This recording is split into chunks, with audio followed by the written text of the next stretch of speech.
I got a few on my to-read list for 2023. So I'm going to read another book by David Zoll, who I mentioned with Seculosity. It's called Low Anthropology. A book that's been sitting on my bookshelf, and I didn't notice it until I did some rearranging last week. And that was C.S. Lewis's An Experiment in Criticism. So Lewis talks about how to criticize books and how to review books. And so I'll be curious to see what Lewis says about what I'm doing, basically. Love Thy Body by Nancy Pearcey is on my list. Christian Theology by Adam Harwood. So his big new 900-page systematic. I'm hoping to probably not read the whole thing, but a bunch of it. A book called Raising Victims by Leonidas Johnson. It's a book about not raising your kids on the basis of critical race theory. The Digital Public Square, a book on acting ethically in social media by Jason Thacker. A new book coming out called Flood and Fury by a guy named Matthew Lynch, and it's about God's wrath and judgment in the flood and in the judgment on the Canaanites during the invasion of the Israelites. A book called Pastor, Jesus is Enough by Ritbol, so just an encouragement to pastors. One that I like the name of it. It's by Greenwood and Schreiner, and this one's coming out, I think, in like March or April. It's called Ahab's House of Horrors. So it looks at Ahab as he's described in the Bible and then compares it with what we found in the genealogical record in Israel of that time period. So basically it's examining the archaeology with what we see in the Bible, hoping to give a little bit more background in it. I'm a dispensationalist guy like you guys, and Lexham Press has a book coming out called After Dispensationalism. That is an attack on dispensationalism. So I'm reading that to see what that's like. The last name of the authors are Irwin and Perry. And then I want to reread A Defense of Free Grace Theology. I read it really early on in my free grace journey out of a Calvinistic view and into a free grace view. And I want to read it again and then review it. And then also I want to read the big, thick book, Freely by His Grace. And then you guys gave me 3 more to put on my list. The Search, Jesus Was a Jew, and Master's Plan of Evangelism. I have a question for you. When do you see your wife and children? My wife encourages my reading. No. I get up really early in the morning.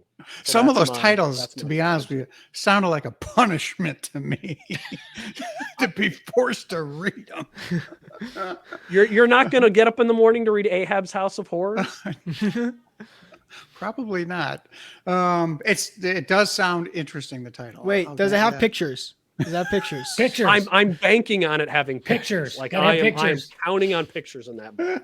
You are an ambitious man, I'll give you that. So, do you want to hear the books that Scott, we're going to recommend? Hear what you want to read in 2023 for yourself. Okay, what I'm looking forward to reading books right you now haven't read that you want to read this year. Solomon's Song of Love. Have not read it. I read the original, but he told me there's a lot of new material in it, so I'm going to read that.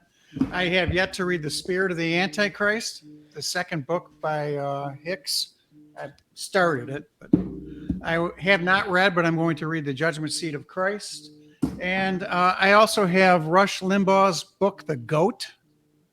I'm going to be reading that. The greatest of all time. Goat. Okay. I heard you're a baseball fan. I am. I'm a big Yankees fan. Oh, okay. I'll pray for you. What were you going to say? What did my baseball thing? What was going to come? I was wondering why you didn't have any baseball books on your reading list, or do you? I don't like reading about baseball. Really? I probably have 10 Yankees books, all given to me as gifts. Never purchased one myself. People give them to me because they think that I will love them, but I want to watch baseball. I don't want to read it. Gotcha. Yeah, people give me all sorts of baseball. I'm a Cubs fan, and so the books are always about losing. I was about to say Cubs and Yankees, outside of the fact that we win a lot more than you guys, we don't have a lot of animosity toward each other. I mean, the poor Cubs. Yeah. Well, you have the big incident in the 30s with Babe Ruth pointing to center field. When that was against the Cubs? That was against the Cubs, yeah. They eliminated the Cubs. Yeah. So good for the Babe. There you go.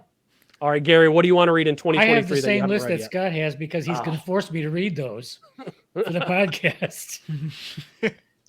But actually, I came across a book called Bibi by Benjamin Netanyahu, That's brand new. and Oh, it's brand okay. new. And I'm going to be picking that up. It looks like it's really, really good. It gives the history, basically the history of Israel. And I've been to Israel. Well, Scott has been there a couple more times than I have. But I guess I've been there 4 times. Scott, you've been there 5 or something like that.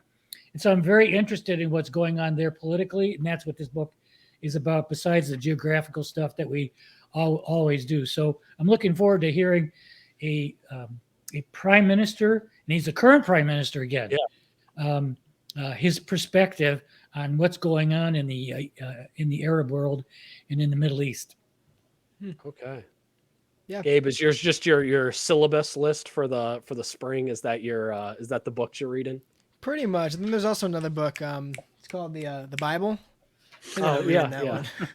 No, but I mean, that is like, for me personally, I struggle. Like, I'll read these theological books. I'll be like, yeah, all this good stuff, but then I'll neglect the Bible. And it's like, the Bible should be the foremost. It should. Yeah. Yeah, and for the listeners who might be tempted, hey, maybe I'll substitute this Christian book or this theological book for the Bible. It's never a good substitute. Got to be getting in the Word every single day, as often as you can. Taste. The Bible is living and active, right? The Bible is sharper than any two-edged sword. It's not the books written about the Bible. Mm-hmm. But yeah, the Bible. Should Christians fear the outer darkness? Right? We're going to be interviewing Roxer sooner or later. Soon.